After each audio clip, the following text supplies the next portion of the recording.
Andrew and I had been working together for a while, and we were together kind of having a coffee catch-up, and he showed me some thoughts that he'd been working on around culture. And there was so much alignment there in terms of the thoughts that I'd been having, and so we decided to collaborate on what we thought at the time was going to be a few days writing a white paper on culture. A few years later in that process, and yes, we had written a white paper. We'd also interviewed a number of different leaders and culture practitioners. We'd gone inside organisations to look at case studies.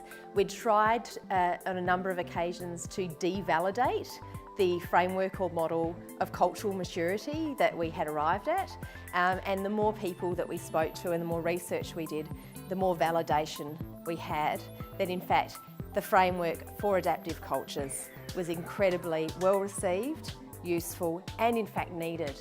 And so our work has been about understanding what the organisation wants to do, what's its intention, what kind of culture will enable that intention into the world.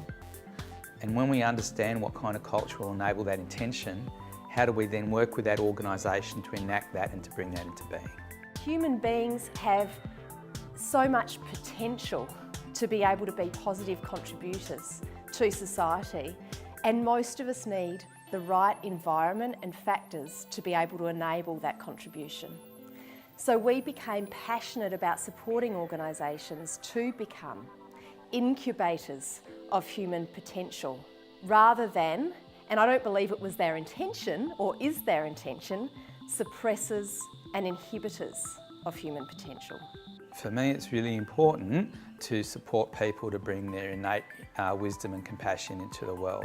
That's something I care deeply about. That's something that I've spent a lot of my own personal journey and personal life doing in terms of my own experiences inside organisations and in terms of the people that I want to work with, such as Ali.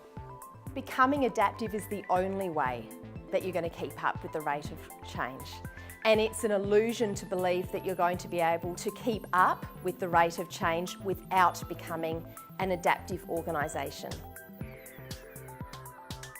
The benefit of the adaptive cultures methodology is that we have mapped stages of evolution that an organisation can go through on its journey to continuing to increase its adaptation ability.